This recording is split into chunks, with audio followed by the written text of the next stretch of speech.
In many countries across the globe, we observe the rise of populist and non-democratic politicians. What is going on? Do citizens of democratic countries turn away from democracy? Have they grown tired of governing themselves? Do they become more open to non-democratic ways of governance? These are questions that I want to discuss in this presentation, which is a summary of two studies of ours that were recently published in the British Journal of Political Science and Research and Politics, and which is joint work with Konstantin Gavras and Harald Schön, all from the universities of Mannheim. Looking back on the short history of democracy, we observed in the 1970s through the 1990s that democracy spread across the globe. This wave of democratization is over. Currently, we observe a new wave of autocratization, by some scholars called the third wave of autocratization, where countries move away from democracy. In 2019 alone, the level of democracy has deteriorated in 26 countries. Last year alone, we have lost 8 democracies, which means that 8 countries that were previously considered democratic no longer meet the minimum requirements of a democratic society, such as free elections or free speech. And what is notable about this development is that the wave of autocratization not only occurs in small countries, but also in large and visible countries that have previously functioned as role models of democracy, most notably the United States of America. And this development towards authoritarian or autocratic ways of governance is often symbolized by these politicians, Vladimir Putin, Erdogan, Trump, or the AfD in Germany. But instead of showing these politicians, we could also symbolize these trends by ordinary citizens, because it is ordinary citizens who have voted these politicians into office. It is ordinary citizens who have the power to take us to the streets, to protest norm violation, to protest politicians who break democratic traditions or who break democratic values. So it is in the hands of ordinary citizens, at least when a country is still democratic, to vote democratic politicians into office. So what is notable about democratic societies and what makes democratic societies distinct from other societies with different modes of governing is that liberal democratic societies live by prerequisites that they cannot guarantee themselves, because in autocratic societies, the state can make people obey by using state force. But state force alone cannot produce democrats. State force alone cannot make citizens convinced of the democratic idea of governing.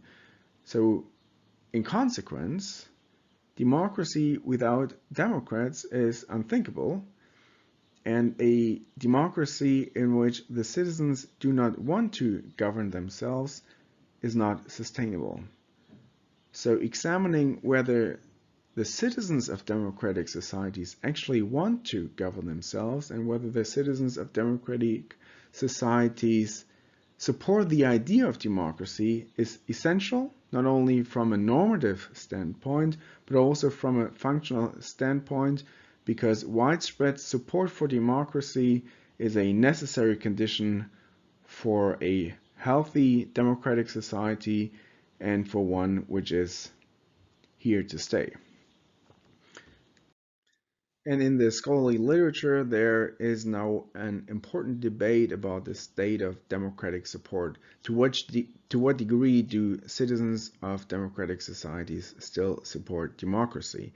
And one or the most important article in this debate is an article by Roberto Foer and Yascha Mounk, in which these authors have argued that democratic support is declining across democratic society, and it is in decline most notably among the younger citizens, the young birth cohorts, which takes its democracy for granted and no longer consider it essential to live in a democracy, or at least the share of those young people who consider it essential to live in a democratic society has declined sharply from one young generation to the older generations.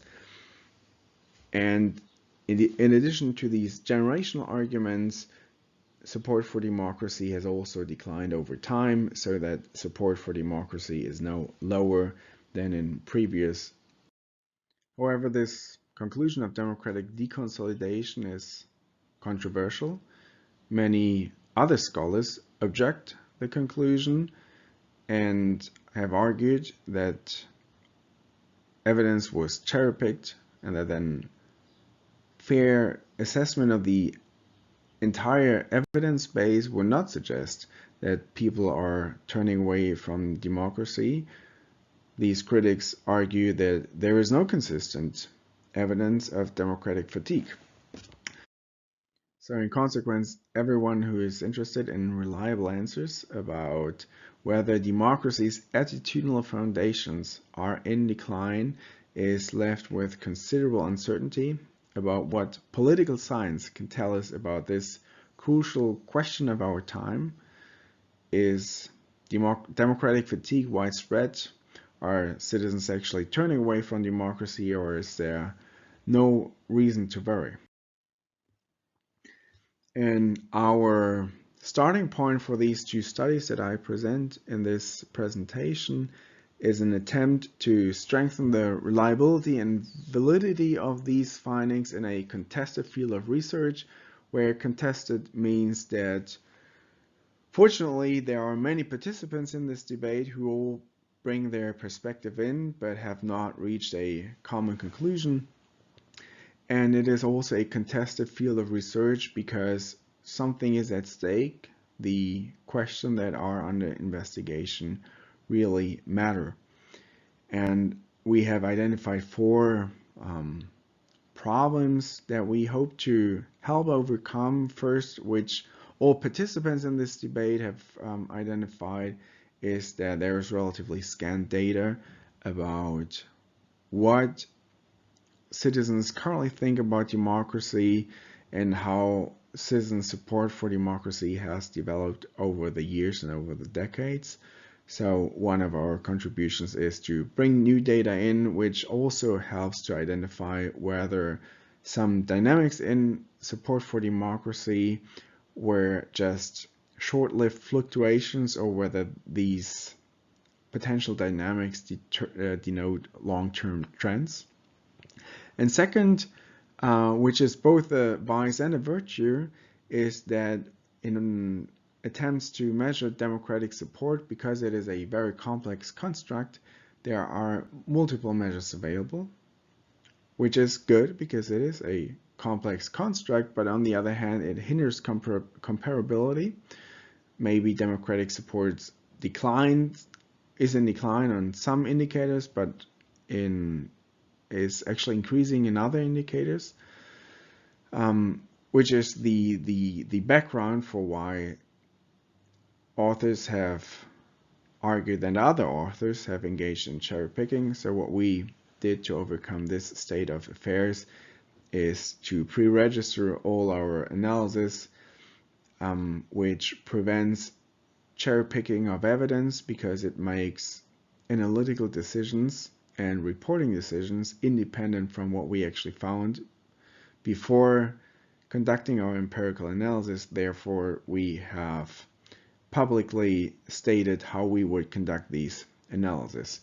And also, we try to make all our evidence available so that readers can access these findings that they are interested in, even though we did not have space in the article itself to report all the indicators. And finally, thirdly, as I said before, the literature makes distinct theoretical arguments about temporal effects, that some attitudinal dynamics are driven by generational dynamics, and that we also have trends over time, which depend on the specific time period that we look at. So we try to account for these theoretical arguments by using adequate methods that disentangle life cycle effects. So when attitudes change, when people just grow older, from cohort effects, which are that attitudes differ across generations depending on when you were born in the 1960s or 1980s to 1990s, and also disentangle life cycle from cohort and from period effects, so that attitudes in the aggregate might have changed from the 2000s to the 2020s, for example. And in the first study that I want to present to you, we have used data from Europe, more specifically from the European Value Survey, and even more specifically from Wave 5 of the European Value Survey, which had its data collection up until 2019. And here I'm going to report evidence on all democratic consolidated democracies from Europe plus France. And in the appendix, we report evidence from 7 additional European countries. And what do we use as measures? So what do we actually mean when we say support for democracy, and how do we operationalize this concept of supporting democracy? Is using these two questions, which is the regime preferences of citizens.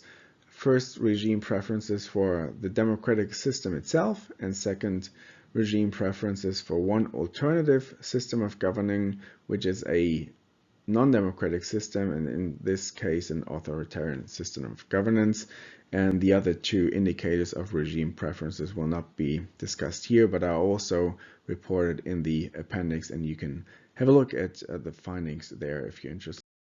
In addition to these regime preferences, we investigate the development of institutional trust, which in our case is a summary index of 3 democratic institutions: Parliament, the justice system, and the civil service bureaucracy. And then in the appendix, and briefly also in this presentation, I will report evidence on additional indicators such as the development of importance of democracy. And as I said, we pre-registered these analyses, which is somewhat unusual because here we are dealing with observational and secondary data. But pre-registration was made possible because the European Value Survey published the questionnaire before they published the survey data, so that based on the information of what indicators will be made available and what data will be made available, we could pre-register our analysis, which in our case meant we pre-registered both the research question, the selection, and the priority of the indicators.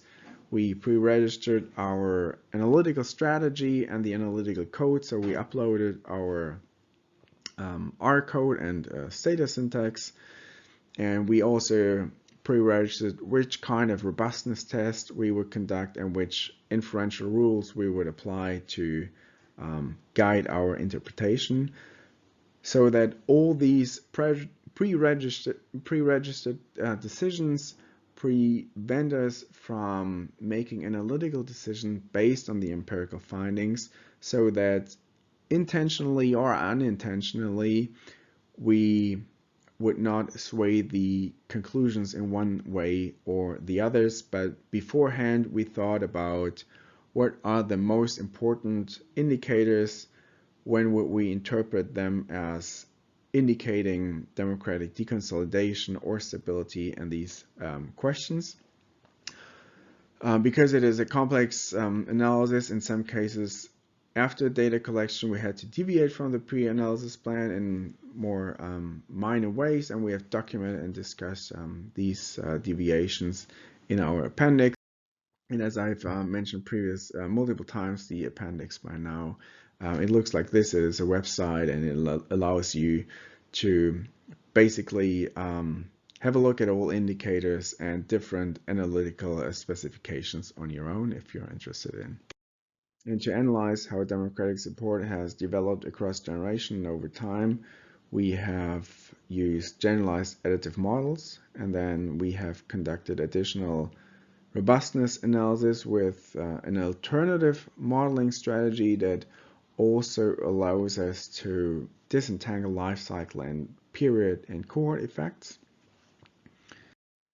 But before I will present the more advanced findings from these GUM models, first this graph shows you descriptive evidence. It shows you that across countries we observe either stability in support for democracy, or we observe even an increase in support for democracy when we consider regime preferences, which is shown here. Also, what we can see in the middle is that institutional trust similarly is either stable or has even increased as of late. However, when we look at regime preferences for authoritarian systems of governance, here we see mixed findings. We neither see citizens turning towards authoritarian regimes consistently across Europe, but also we do not consistently see that support for an authoritarian system is in decline across Europe. So here we see country-wise trajectories in support for a strong leader. One problem with these descriptive evidence is that they could hide countervailing temporal effects, where we might, for example, observe positive period effects and negative generational effects, so that democracy would have been more popular today than 10 years ago, but younger generation would support democracy at lower rates than the older generation. And if we have period and generational effects that show in different directions, we would not see it if we look at it only descriptively by examining mean attitude levels. And secondly, because one major argument is the focus on the young generation, which is argued to have turned away from democracy. If only the young generation had turned away from democracy, because it is such a small share of the population, we would probably not see significant developments in this one cohort when we only look at mean values. So what we see here is now disentangling life cycle, period, and cohort effect. And what we see in the purple line is generational disparities or potential generational dynamics. But in this case, we see that the purple line is mostly flat, which means that when it comes to support for democracy as a regime type, generations do not differ significantly. So regardless of whether you were born recently or whether you are from the interwar generation or whether you are from the 1960s generation, your level of democratic support as measured as a regime preference is likely to be on the same level. And this also answers why we have seen in the descriptive evidence a small uptick in the democratic support as a regime preference, because these stronger regime preferences for democratic support are period effects, which means that in the past decade, citizens in Europe have been more supportive of the idea of democracy as a regime type. So does this then mean that everything is fine? Well, one scenario for subtle differences could be that citizens continue to support democracy as a regime type, but they have grown accustomed to democracy and take it for granted, so that they consider it less essential nowadays to live in a democratic society than they did in previous decades, or today's generation might consider it less important to live in a democratic society than previous generations. However, we do not show this on these slides, but as you could see in our appendix or in the study, there is also largely stability on perceived importance or self-reported importance for living in a democratic society. However, another potential scenario for subtle differences could be that citizens continue to support the democratic idea, but they lose trust in the actual workings of a democratic country, and they lose trust in the institutions that embody democracy. For instance, one argument that has been brought forward is that young generations, those who grow up in a hyper-reactive and fast media environment, could have become used to very responsive institutions that react to their demands in an immediate fashion, which does not square very well with how democratic institutions are designed, which are on purpose designed to have checks and balances and to be rather slow and reflective. And these checks and balances might also pose a problem for populist citizens who might object to checks and balances, because populist citizens might conceive of checks and balances as imposing constraints on the popular will. So these arguments suggest that a certain segment of the society and a potentially growing segment of the society might no longer trust democratic institutions. However, when we look at the dynamics and support for democratic institutions, we again see largely stability in confidence in democratic institutions. When we look at the purple curve, which denotes generational differences, we again see there is hardly any meaningful disparity across birth cohorts in any country. And when we look at period effects, which are the red dots that you can see in each panel, we also see that in most countries, confidence in democratic institutions is stable, or in the last survey wave, confidence in democratic institutions has even increased. So again, we see a picture largely of stability, even though it should be noted when it comes to this indicator, stability on a rather low level. But nonetheless, there is no evidence of democratic deconsolidation, that people are turning away from democracy for any process that it is getting worse. However, things are a little different when we look at authoritarian regime preferences. Here the picture is a little more mixed. For instance, when we look at the purple curve, which shows generational differences in some countries such as Sweden or Denmark, we observe slight U-curves, which means that younger cohorts and older cohorts are more open to authoritarian temptations compared to those who grew up or came of age in the 1960s and 1970s. We also see a similar pattern when we investigate political interest. For example, there also we see that the 19th generation from the 1960s and 1970s all show strongest support for democracy and the highest values on those indicators that we usually conceive of as pro-democratic. However, when we look at these U-shaped curves here, we see they only occur in a handful of countries, and the effect sizes, so the amount of the differences across generation is not large. So here hardly we can speak of a consistent picture across Europe. When we look at period effects, we see that in various countries, we see that support for a strong leader has declined, such as in Switzerland and in Poland.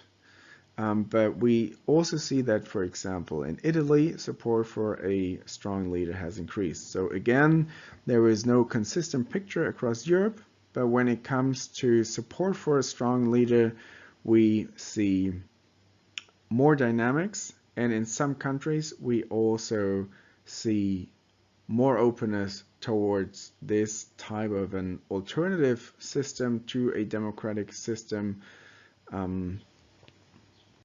In addition to these findings, we also see that on some other measures of alternative regime support, such as support for a military government, which seems unthinkable to many of us, we also see, at least in some countries, these U-shaped curves.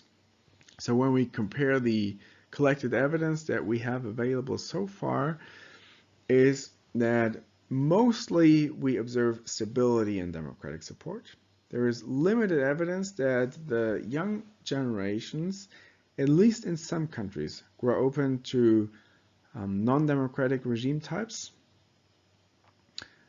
But when we try to interpret these findings, we should keep in mind that different from the 1930s or 1940s, today political entrepreneurs undermine democracy in the name of democracy. So maybe asking people for their support for democracy is not meaningful for understanding democratic deconsolidation as it occurs today. So presumably we need different designs and different measures to really understand whether something is happening that should us who support liberal democracy and their values give reason to worry. And one way we have tried to approach this and to complement the first study, which used rather generic measures and broad measures of democratic support, is to look at the development of support for liberal democracy. And we have picked one case where we investigated the support for liberal democracy, which is Germany. One reason for this is that the three authors of these studies are all German, so we know this case best. But there are also substantive reasons for investigating Germany, because in times of Trump and Brexit, at least some newspapers consider Germany under Angela Merkel as the new leader of the free world. Whereas also at the same time, Germany is a very particular and distinct country, because Germany actually consists of two regions with entirely different histories, at least in the recent, when it comes to the recent history, because the eastern part of Germany was until the 1990s governed by a dictatorial regime, a socialist regime in the eastern part of Germany, so that large swath of the population has undergone primary education in a non-democratic system, which as a consequence, they may not have internalized democratic values as deeply as those who live in democratic societies for a longer time. Also, Eastern Germany had to face severe economic and cultural shocks, social shocks, political shocks, all of which might have undermined support for democratic institutions and the democratic system as a whole.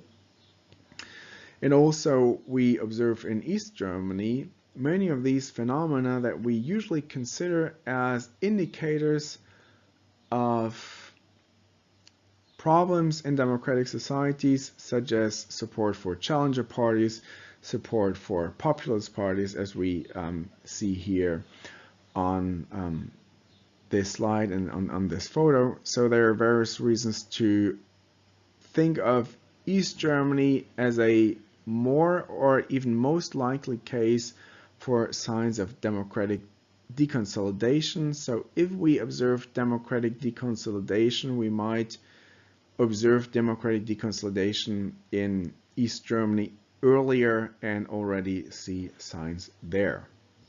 And the third reason for why it's interesting to examine Germany is that here we have survey data for a long time period from the 1980s onwards, not only about support for democracy, but also about support for particular components of democracy. So how has support for democracy developed? First, again, we only look at generic concepts of democracy. So how do citizens evaluate the idea of democracy, and how satisfied are citizens with how democracy works? Mirroring the findings from before, here again we see largely stability, and in particular we do not see much of evidence of decline. We do not see evidence of decline neither in West Germany, which is the red curves, nor in Eastern Germany, which is the blue curves, and we see evidence of decline neither across time periods, which is in the upper panels, nor across birth cohorts, which is in the lower birth cohort. So altogether, when we ask for democracy as a generic term, which people might have different associations and understandings of, then we do not see evidence of decline. So what happens when we look at the components of liberal democracy more specifically? Here we look at individualistic notions such as support for the proposition that we should have in a democratic society freedom of expression, and that we should prioritize individual interest over the interest of the collective. And again, we see no evidence of decline. So when we look at freedom of expression, we see even stronger support for freedom of expression nowadays. Also, when we look at pluralist notions of liberal democracy, we again see no evidence of decline. Finally, do citizens support the idea that every liberal democracy must be a multi-party democracy where different parties have the right to gain power and are in a constant exchange of ideas and in a competition for the votes of the citizens? Well, here again we can make it short. We again see no evidence of decline.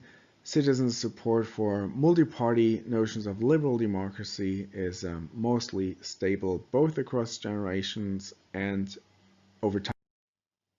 So when we summarize all the findings that we have gathered in these two studies, then first, and this is the main finding, in Europe there is no consistent evidence of citizens turning away from democracy. The modal finding, when we look at any of the indicators of democratic support, is stability. And the modal finding is stability both over time and across generations. However, there are some varying signs of what we interpret as indeterminate openness to non-democratic alternative systems of governance, and this slightly increasing openness in some countries is particularly notable among the young generations. Also, when we look at some indicators, we observe sometimes a stability, but on a low level, such as we have seen for institutional trust. However, when we interpret these findings, we should keep in mind that, of course, these findings only apply to Europe. Findings might and do look somewhat different when we look at the United States. But for Europe, we largely see an absence of an indication that people are growing tired of democracy or want to live in a non-democratic society, but they continue to support the democratic ideas, even though here and there are some varying signs. So what do these findings mean, and how do we interpret these findings? First and most importantly, they do not imply that democracy is safe. Citizens across Europe continue to support democracy, but that does not mean that citizens will defend democracy when it really matters. It is very conceivable and plausible that some citizens might think of themselves as strongly committed Democrats, but when it really matters, they stick to their party and vote for a candidate who has violated democratic norms in the past and who might not be a committed Democrat, but in deciding between democratic principles and seeing their own party lose or win, some citizens might choose party over democracy. Or some citizens might be willing to choose democracy, but might not understand that certain behaviors by politicians or certain laws are in violation of democratic norms. And so this incongruence between their perceptions and understandings and attitudes might prevent them from actually bringing their support for democracy to the streets, for instance, when it comes to protesting democratic norm violations. So in this regard, we consider it important to continue to study democratic support. And in this case, we would take away that as a main finding, with some limitations and caveat, citizens continue to support democracy, but self-reported support for democracy is only a necessary condition for a healthy democratic society and by no means a sufficient condition. And also, when we investigate support for democracy, we must ask ourselves what it means when people report their support for democracy. And here it is crucial to move away from simply investigating whether citizens are in favor or against democracy, as many scholars also already do, and to start examining more systematically what it means when people report their support for democracy. And in doing so, also to take seriously potential heterogeneity among citizens, as it is entirely conceivable that some citizens who report support for democracy actually have in mind a more authoritarian way of governing, whereas others who support democracy actually have in mind a more inclusive way of governing, whereas others have in mind a technocratic way of governing. And all of these citizens might conceive their conceptions of regime preferences as compatible with democracy, whereas we as scholars might conceive them as incompatible with democracy. But whether these conceptions are compatible or incompatible, of course, always requires a normative standpoint and a clear conception of what we as scholars consider democratic deconsolidation, democratic conceptions of governing. And so one focus and more closely investigating these conceptions and these more complex questions of democratic understandings are one way forward in trying to continue to monitor what do citizens want and what do they think about democracy and more generally about how they want to govern themselves.